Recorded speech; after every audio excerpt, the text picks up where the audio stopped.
All right, let's go. Number 10, kohl. In 2010, a team of analytical chemists at the Centre National de la Recherche Scientifique, working with cosmetic vessels from the Louvre's collection of ancient Egyptian material culture, published a finding that reframed a cosmetic tradition spanning more than 5 millennia.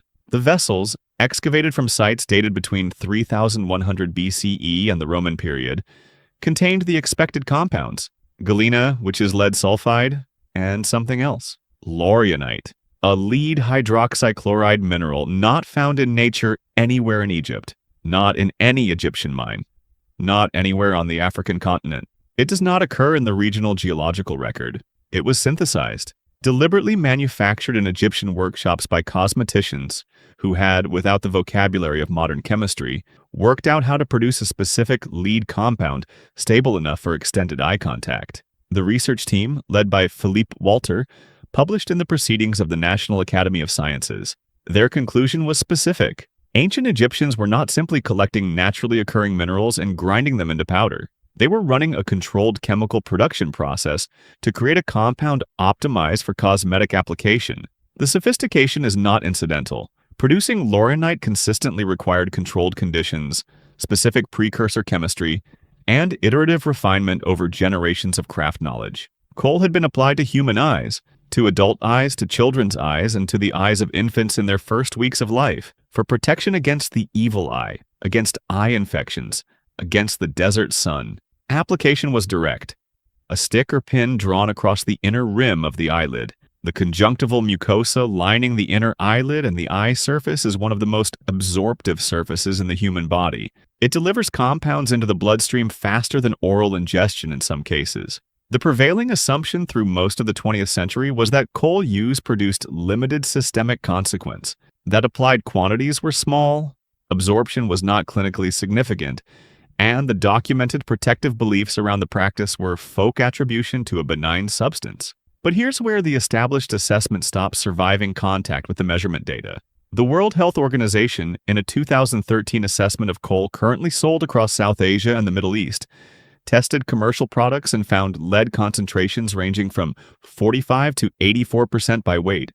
Children in Pakistan and Egypt who used kohl daily for 10 consecutive days showed measurable blood lead elevation in studies published in the International Journal of Environmental Health Research. The CDC abandoned the concept of a safe blood lead level in 2012, following a comprehensive review of neurological outcomes at concentrations previously classified as subclinical.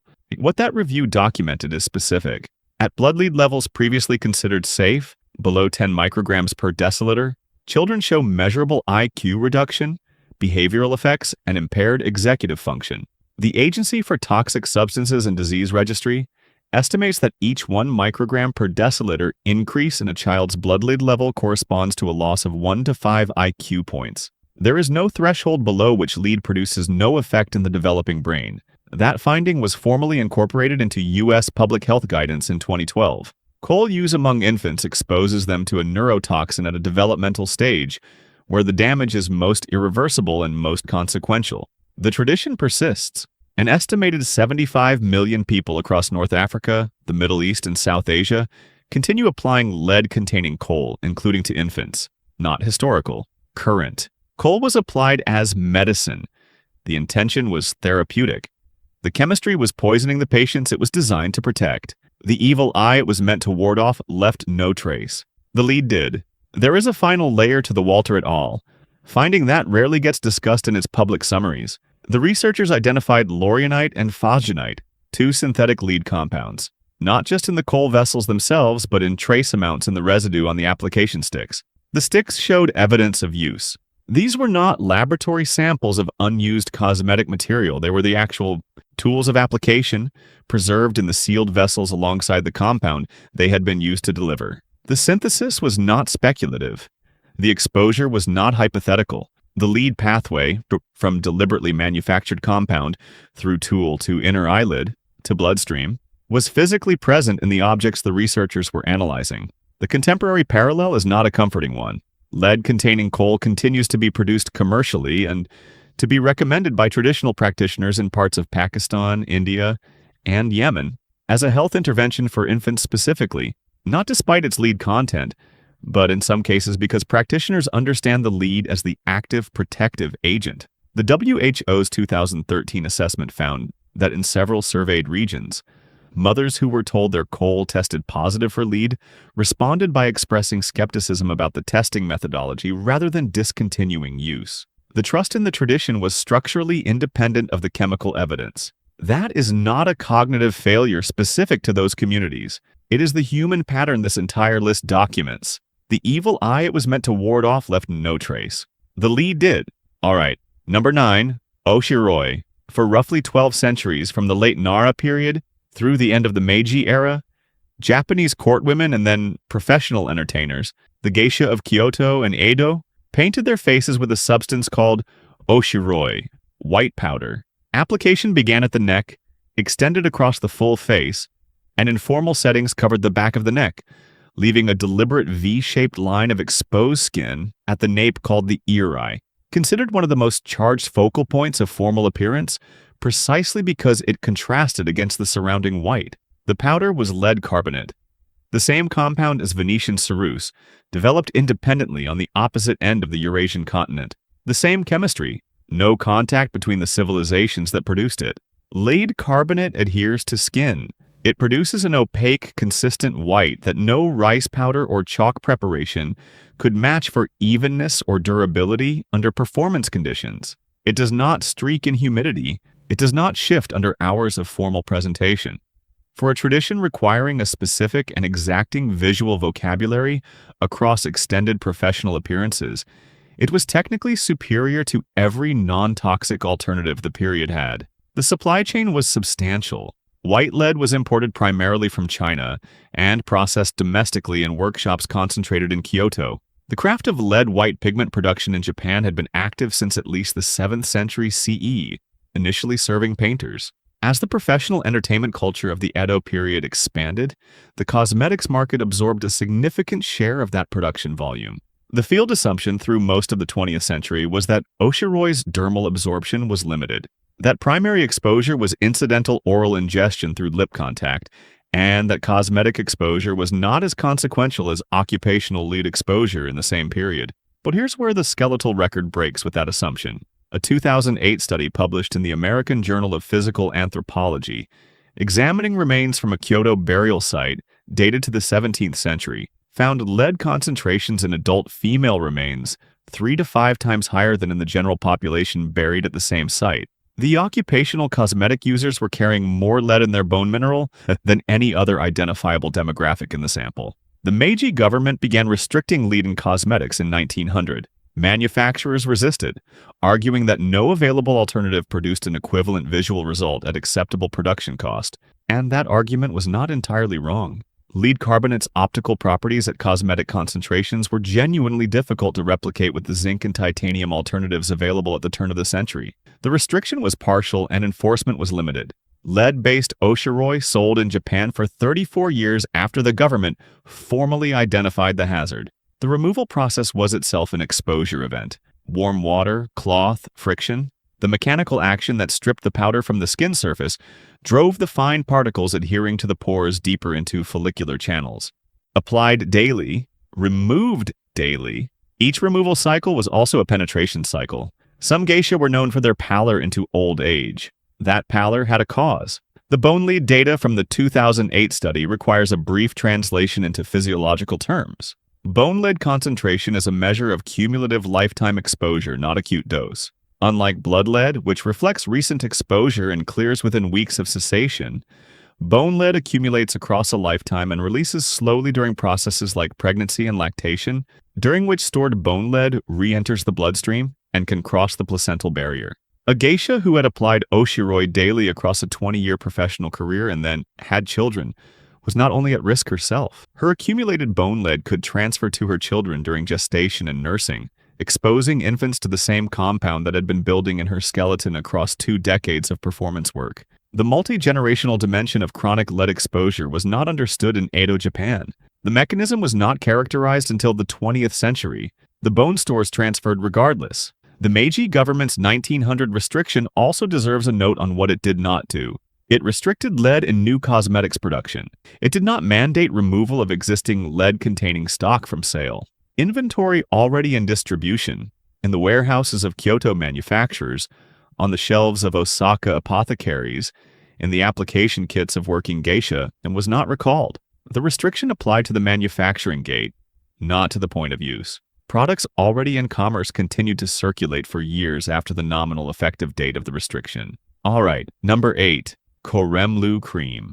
In 1930, an American cosmetics company introduced a depilatory cream under the trade name Koremlu, marketed as a safe, permanent solution to unwanted facial and body hair. The active ingredient was thallium acetate. Thallium is a heavy metal with a specific biochemical property identified in animal studies during the 1920s. It disrupts the hair follicle growth cycle at concentrations below acute lethality by competing with potassium for cellular transport proteins. Hair follicles require high intracellular potassium for the active growth phase. Thallium's chemical similarity to potassium allows it to enter the follicle cells and arrest their function without producing immediately observable systemic effects. Applied topically at the right concentration, it removed hair.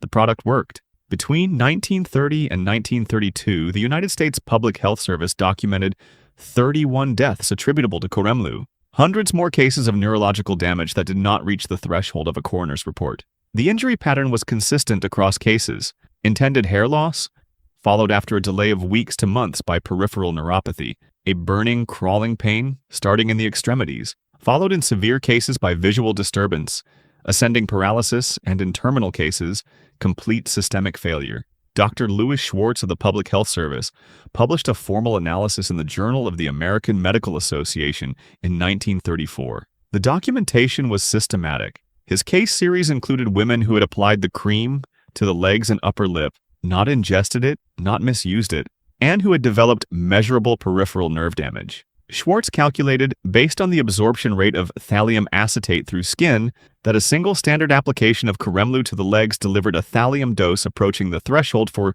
neurological toxicity in a 130-pound woman. Repeat applications crossed it. The cases he documented were not edge cases of overuse. They were the predictable result of directed use. The delay between application and onset, weeks to months, meant most users did not connect the symptom to the product. The peripheral neuropathy pattern, burning and crawling in the feet and hands progressing upward, was being attributed by treating physicians to other causes before Schwartz's analysis established the link. The FDA did not yet have authority to require pre-market safety testing for cosmetics. That authority came under the Federal Food, Drug, and Cosmetic Act of 1938.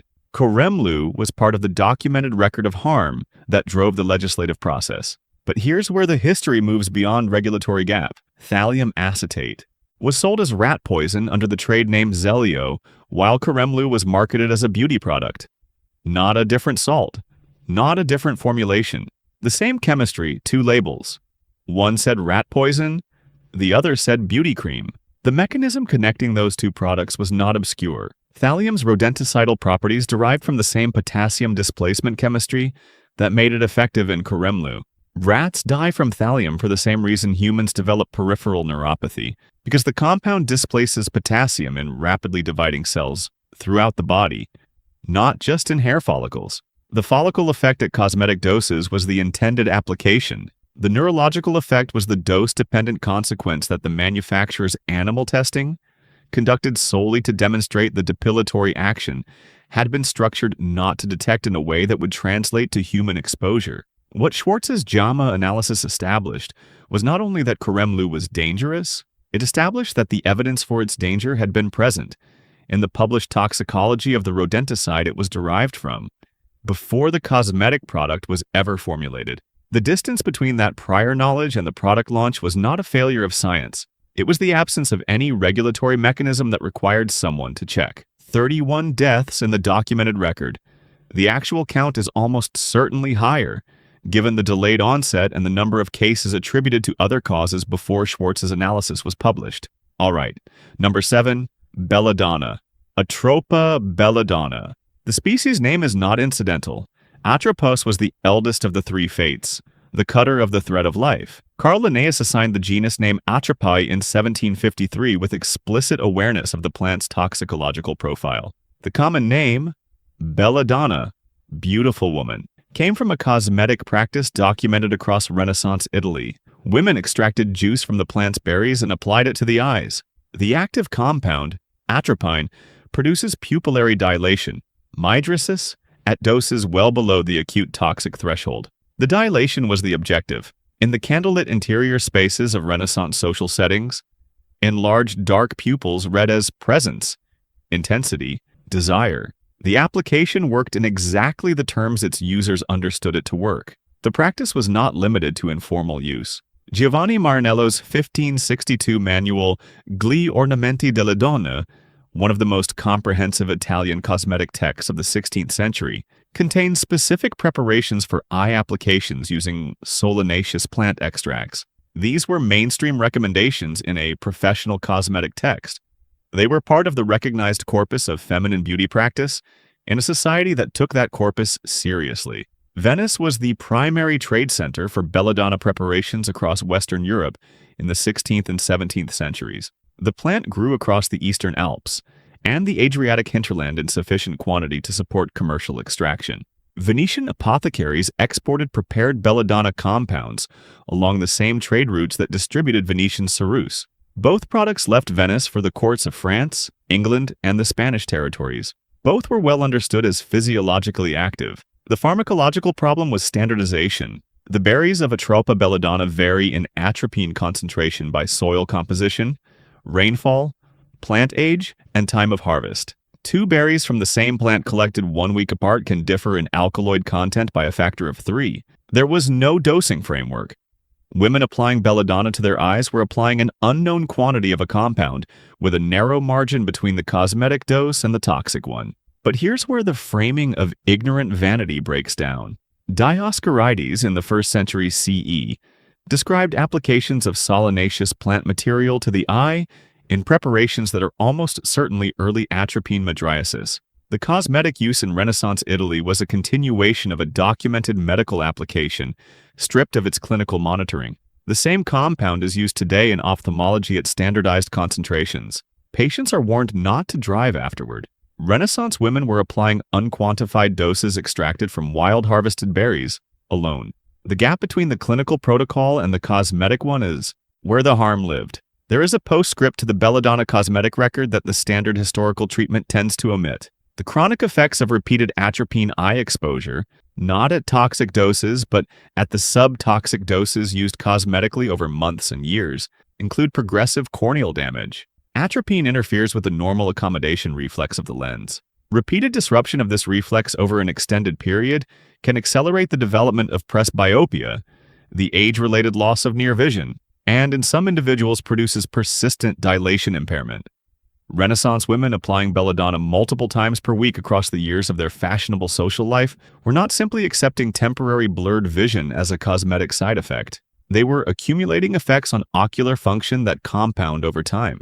The other dimension that rarely appears in historical accounts is the interaction between belladonna eye application and the interior lighting conditions of the period. Atropine-dilated pupils cannot constrict normally in bright light. In a candlelit receiving room, the effect was luminous and striking. Outdoors in direct sunlight, the same woman was functionally impaired, unable to see detail, unable to tolerate light, moving through the daylight world with a compromised vision. The cosmetic application that made her more beautiful in one environment made her less functional in every other one. All right, number 6, antimony. Before the word kohl entered English from Arabic, before Egyptian eye painting was documented by European travelers, the cosmetic use of mineral sulfides to blacken the eyes was already ancient. The Mesopotamian archaeological record of cosmetic application begins at approximately 3000 BCE. The compound was stibnite, antimony trisulfide, Sb2S3, a steel-gray metallic mineral in vein deposits throughout the ancient Near East, producing a dense black powder when ground. Primary mining sources were in ancient Anatolia and Persia. The biblical record names the practice. The Book of Kings describes Jezebel painting her eyes before appearing at a window. The Hebrew word is puk, cognate with the Egyptian term for mineral eye paint. Antimony-based eye cosmetics appear in the material culture of ancient Persia, Babylon, and Assyria, continuously from 3000 BCE through the Islamic period. more than 4,000 years and multiple successor civilizations in the same region. The comparative assessment of antimony kohl relative to its lead-based counterpart has generally been moderate. Antimony trisulfide is less soluble in water than lead carbonate and produces lower systemic absorption at cosmetic concentrations. The acute toxicity profile at cosmetic doses is considerably less severe than lead at equivalent doses. This comparison has sometimes been used to suggest that antimony-based kohl was a relatively low-risk choice in historical context. But here's where the chronic exposure question remains genuinely open. A 2003 study in environmental research measured antimony in the urine of regular kohl users in Qatar and found concentrations elevated above controls. The study noted explicitly that the accumulation profile over decades of daily use had not been characterized, not assessed and found acceptable, not investigated and closed, simply not done. The International Agency for Research on Cancer classifies antimony trioxide, the oxidized form of the compound in stibnite, produced through normal atmospheric exposure, as a possible carcinogen in humans and a confirmed carcinogen in animal models. Daily application of antimony trisulfide to the inner eyelid, with direct access to the conjunctival mucosa, generates exposure to the oxidized form through the atmospheric chemistry of the application surface itself. 4,000 years of use. No completed epidemiological study on the chronic cancer risk. The populations using it historically did not leave the mortality record that would allow the question to be answered. Not determined safe. Undetermined. Antimony has a secondary presence in this history that runs through the medieval period in Europe. Antimony compounds, primarily antimony potassium tartrate, also called tartar emetic, became a subject of intense medical controversy in 17th century France. The compound was prescribed as a purgative and emetic. It was also used cosmetically in some formulations as a skin-smoothing agent. The controversy was sufficiently heated that the French Parlement de Paris banned antimony preparations in medicine in 1566. The ban was reversed in 1666, 100 years later, when Louis XIV's personal physician credited antimony treatment for the king's recovery from a severe fever. The same compound that was banned for medical use, rehabilitated through royal patronage, and sold continuously as a cosmetic mineral across the ancient world is still present today. Antimony-containing kohl remains commercially available in South Asian markets, sold alongside lead-containing formulations with no legal requirement to specify which mineral form the product contains. What makes this particular item sit differently than the others is the timescale. The Egyptian evidence predates any other entry on this list by 1,000 years. The Mesopotamian evidence runs concurrent with it and extends further into the present through a continuous tradition. The compound has been present on human eyes for longer than any civilization currently in existence has existed. The question of its chronic carcinogenic risk has never been answered because no regulatory body has ever had jurisdiction over a tradition that predates the concept of a regulatory body by 5,000 years. Not determined safe. Undetermined. All right. Number 5. Arsenic. In 1786, Thomas Fowler, a physician in Staffordshire, England, introduced potassium arsenite dissolved in water at 1%. Fowler's solution, prescribed for malaria, periodic fevers, and hematological presentations, it temporarily elevated red blood cell production. Patients reported improved color. The pallor of chronic disease was replaced transiently with something that looked like health. The solution remained in the British and American pharmacopoeia until 1950. By the early 1890s, advertisements for arsenic complexion wafers appeared in American women's magazines, including Ladies' Home Journal and Harper's Bazaar. The claims were specific: clear the complexion of blemishes, produce a translucent pallor, generate what the advertisements called a peach-like bloom. The mechanism was the same as Fowler's application: low-dose arsenic, absorbed orally, producing the vasodilatory flush that mimicked perfect skin. The marketing language was deliberate. Products went by trade names designed to embed the promise rather than the chemistry. Dr. Campbell's arsenic complexion wafers, Rose arsenic wafers, arsenic complexion tablets listed under descriptive names that displaced the active ingredient from the label. Several manufacturers described the active compound as a rare botanical extract or a complexion mineral without specifying which mineral. An 1898 analysis by the American Medical Association's journal found that 12 of the 15 most advertised complexion tablets it tested contained arsenic as the primary active ingredient, in concentrations ranging from 0.25 to 1.2 milligrams per wafer, without disclosing this to consumers. The field has categorized these products as patent medicine fraud. That categorization is accurate but stops short of the structural problem. But here's where the framing misses what was structurally different about this case. Arsenic in Fowler's solution was a prescription pharmaceutical dispensed by credentialed physicians under dosage control. Arsenic in complexion wafers was sold across the counter in department stores and pharmacies to the same consumer demographic purchasing legitimate cosmetics in the same retail spaces. Sears catalogs carried it. The compound was identical to the prescribed pharmaceutical. The dose was uncontrolled, unmonitored, and unlabeled. The medical literature of the 1890s contains cases of arsenical peripheral neuropathy, arsenical keratosis, a wart-like skin growth pattern caused by arsenic accumulation, and arsenic-induced hyperpigmentation in women who had taken complexion preparations for more than a year. The product generated the condition it claimed to prevent. The arsenic complexion wafer market declined sharply after 1906, not because of medical consensus against it, but because the Pure Food and Drug Act of that year required patent medicines to disclose their active ingredients on the label. Once the label had to say arsenic, demand collapsed. The 1906 Act applied to medicines and foods, not to cosmetics. Several manufacturers recategorized their arsenic preparations as cosmetics and continued selling. The Shirley Amendment of 1912 prohibited false therapeutic claims on medicine labels. The Food, Drug, and Cosmetic Act of 1938 finally gave the FDA direct authority over cosmetics. By then, the complexion wafer market had largely run its course. Demand had shifted to newer compounds with newer marketing. What this sequence reveals is the regulatory architecture that has governed cosmetic safety in the United States from 1906 to the present. Disclosure is the mechanism, not pre-market safety demonstration. You can sell a cosmetic product in the United States today without proving it is safe. You cannot sell it without listing its ingredients. The arsenic wafer manufacturers had neither obligation. Their successors in every subsequent generation met the obligation that existed at the time of sale and no more. That is the specific policy context in which the rest of this list happened. All right, number 4, lead acetate. Lead acetate has a taste.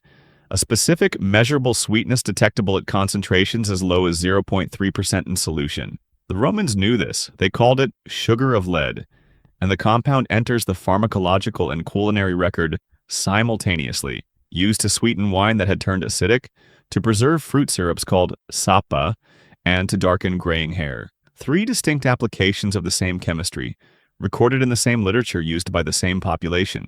The hair darkening mechanism is straightforward. Lead acetate applied to hair reacts with sulfur-containing amino acids and hair proteins, primarily cysteine, to produce lead sulfide, black. The reaction is gradual and controllable, darker with repeated application, lighter with reduced frequency. It builds progressively in a way that avoids the hard demarcation of a single-session dye. For approximately 2,000 years, this chemistry remained in commercial use. Grecian formula, first marketed in the United States in 1961, contained lead acetate as its primary active ingredient. It was sold in American pharmacies and department stores without restriction. A cosmetic product, no prescription required, no pre-market safety review mandatory under the applicable regulatory framework. The regulatory position maintained through the 1980s and 1990s was that dermal absorption from hair application was sufficiently low that lead acetate did not constitute meaningful systemic exposure. The scalp was treated as an effective partial barrier. The evidence base for this assumption was limited because the testing that would have directly challenged it had not been performed. But here's where the modern safety record directly dismantles the assumption. The FDA's own testing in 2006 confirmed that lead acetate applied to scalp skin penetrates the dermal barrier and produces measurable blood lead elevation in users. The agency proposed banning lead acetate from cosmetics in 2018. The rule was finalized in 2020. The last product containing lead as an intentionally added cosmetic ingredient in the United States was reformulated off shelves in 2020. Not 1920, not 1870, 2020. 2,000 years of the same chemistry, and the American shelf date was during a global pandemic, which is why almost no one noticed when it quietly ended. All right, number 3, mercury. In 1890, a product called Laird's Bloom of Youth sold in American department stores. Its primary active ingredient was mercuric chloride, corrosive sublimate, one of the most acutely toxic inorganic mercury compounds produced at 19th century industrial scale. The product promised to bleach freckles, even skin tone, and produce a uniform complexion. The bleaching claim was accurate. Mercury compounds bleach melanin-producing cells by destroying them. The melanocytes do not recover. Laird's was not an outlier. By 1910, the American market for mercury-based skin preparations included Stillman's Freckle Cream, Merkleized Wax Cream, Velvetina, and at least 14 other named products documented in FDA complaint files from 1910 to 1940. The complaint pattern was consistent. Months of use followed by gray-blue discoloration of the skin, then peripheral neuropathy, then tremor, then in the most severe cases, renal failure. Mercury poisoning from cosmetics also showed up in a different demographic through a different product that the skin cream literature rarely connects. Acrodynia, pink disease, affected infants and young children across Britain, Australia, and the United States in the late 19th and early 20th centuries. Children developed pink, peeling hands and feet, severe irritability, hypersensitivity to touch, and in some cases, peripheral neuropathy and death. The presentation was so distinctive and so consistently documented that it generated its own medical literature without a clear etiology for decades. The cause was identified in 1947 by Dr. Joseph Warkani and D.C. Hubbard, published in the American Journal of Diseases of Children. Mercuric oxide in teething powders, specifically Steedman's soothing powders, sold for infant teething pain since the 1880s. The compound in the teething powder and the compound in the skin lightening cream were functionally identical in their mechanism of toxicity. They came from the same industrial mercury chemistry. They reached victims through different marketing channels to different age groups under different product names. The combined death toll from mercury-containing teething powders in Britain alone, before the products were withdrawn from sale in 1954, was estimated in the hundreds. The concurrent use of mercury skin preparations by the mothers of those same children was not tracked as a related phenomenon.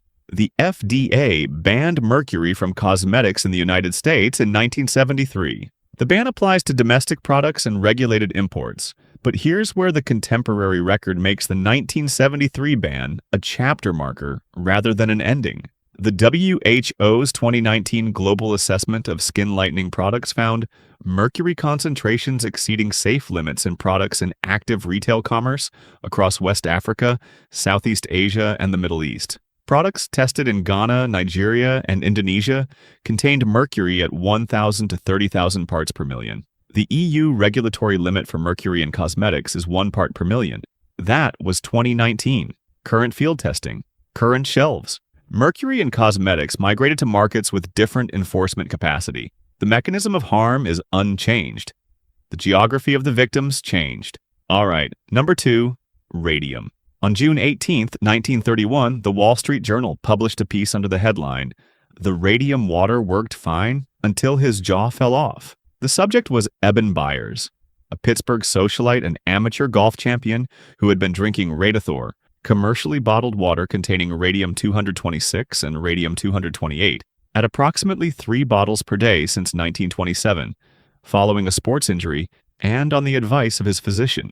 By 1931, Byers had lost most of the structural bone of his skull. Radiation-induced lesions had consumed the tissue of his jaw and both cheekbones. The osteogenic cells responsible for bone repair had been destroyed by radiation. He weighed 92 pounds. He died shortly after the journal piece appeared. Radithor had been available since 1918. Its manufacturer, the Bailey Radium Laboratories of East Orange, New Jersey, had sold approximately 400,000 bottles through mainstream health channels to a middle-class consumer base.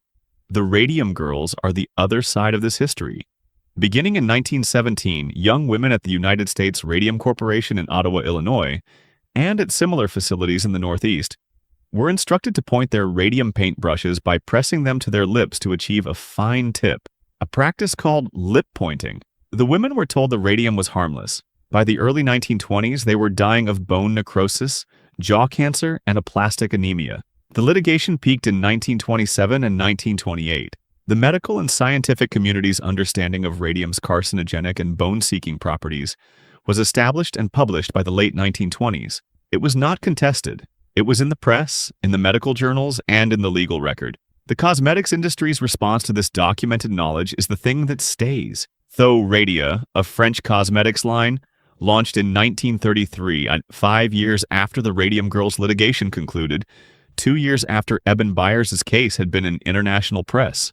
Though Radia marketed a face cream, a powder, and a lip preparation, each containing thorium and radium, under the name of a Dr. Alfred Curie, not Marie, not Pierre, an unrelated Curie providing the associative authority the marketing required. The catalog described radium as an active biological stimulant, accelerating cellular regeneration and producing a luminous complexion. But here's where the sequence stops functioning. As a story about ignorance, Marie Curie died of aplastic anemia in July 1934. 1 year after Radia launched, her death was publicly and explicitly attributed to decades of radiation exposure. Her laboratory notebooks are still too radioactive to touch without protective equipment. They are stored in lead-lined boxes in the Bibliothèque Nationale de France. The woman whose name the product was trading on died from the compound in the product 1 year after launch. Though Radia sold until 1937, the phrase glowing skin entered the beauty vocabulary from promotional materials describing literal radioactive luminescence. The metaphor has outlasted the physics by about 90 years. All right, number 1, Venetian ceruse. At some point between the 3rd and 4th century BCE, artisans in the industrial districts of Athens developed a reliable method for producing lead carbonate at commercial scale. The process was called stack corrosion. Lead plates were suspended over acetic acid, wine vinegar, inside sealed clay vessels stacked over decomposing animal dung. The dung produced carbon dioxide and heat. The acetic acid vapor, combining with carbon dioxide in the enclosed space, attacked the lead surface and produced a thick white deposit of lead carbonate over a period of weeks. The deposit was scraped, ground, and sold. Simathion in Greek, cerusa in Latin, Venetian ceruse in the Renaissance marketplace. Because the Venetian trade network became the primary distribution channel for lead-white cosmetics across Western Europe by the 16th century. Venice did not invent the compound. It industrialized the trade. Venetian merchants distributed ceruse along the same routes they used for glass, silk, and spices. By 1550, Venetian ceruse was a recognized trade commodity with a documented wholesale and retail market across England, France, Spain, and the German territories. The chemistry was continuous across 22 centuries. The cultural context changed. The compound did not. The documentation of its hazards starts early and does not stop. Hippocrates in the 4th century BCE described the symptoms of lead poisoning in painters and miners: colic, constipation, wrist drop, the paralysis of the extensor muscles of the hand, now called lead palsy. He was describing occupational exposure to the same compound being simultaneously sold as a cosmetic in the same city. Dioscorides in the 1st century CE noted that ceruse caused harm when ingested. Jean de Renu, court physician to Henry IV of France, wrote explicitly in 1607 that ceruse destroyed the complexion it was sold to perfect. William Salmon's 1691 pharmacological text documented deaths attributable to ceruse with specific case descriptions. William Buchan published in 1755 that fashionable London women were dying from complexion preparations. Warnings issued from multiple countries, multiple centuries, multiple languages. The market continued. The product worked better than any available alternative. Lead carbonate produces an opaque, smooth, uniform white that no non-toxic compound available before the early 19th century could replicate for durability, coverage, and adherence to skin. Applied thickly across the face, neck, and décolletage, set with powder, sealed with egg white, it produced the chalky, perfect white depicted in Renaissance portraiture. The visual grammar of European fashionable female appearance for roughly 3 centuries was directly produced by lead carbonate chemistry. Lead carbonate absorbed through skin and lip mucosa over months and years of heavy application produces specific progressive dermatological damage. It thins the dermis. It damages the capillary structure beneath the skin surface. It destroys melanocytes. The complexion of a long-term heavy ceruse user becomes gray, spotted, thin-skinned, and marked by lead-induced lesions. The skin deteriorates into a complexion requiring heavier and more continuous ceruse application to cover the damage the ceruse itself produced. This is the feedback mechanism. The product damaged the skin it was sold to improve. Damaged skin needed more lead to look acceptable. More lead produced more damage. The cycle was self-perpetuating, self-concealing, and operated at the scale of European fashionable culture for centuries. Elizabeth I is the most extensively documented case because her court produced the richest archive. A smallpox survivor, her natural complexion marked by the disease, she began heavy ceruse application in her mid-30s.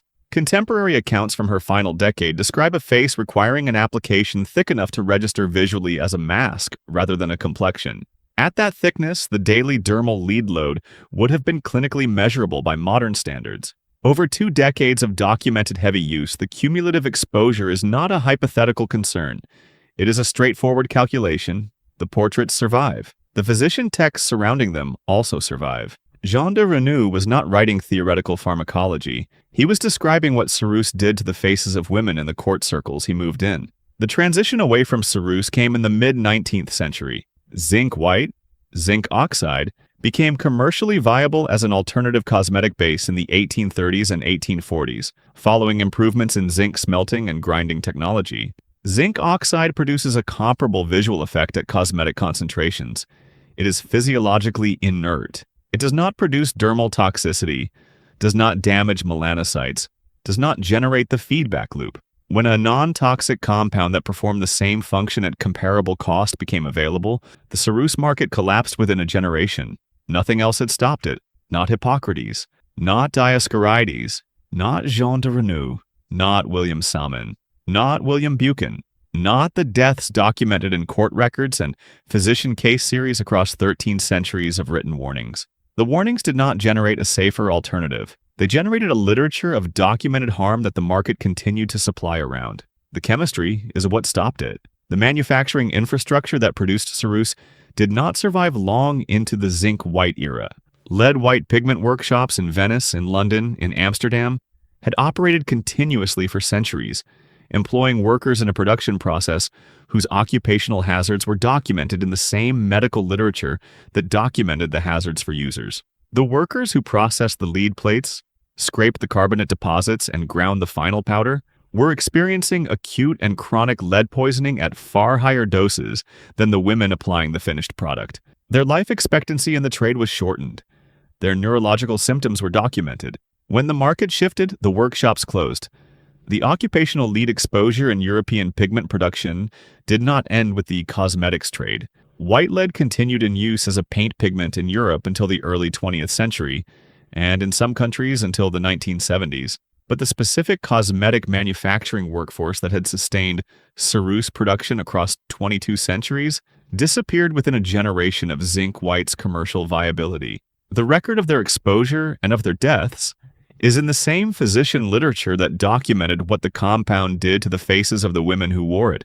Both records were published. Both were ignored. Both are now history, 22 centuries.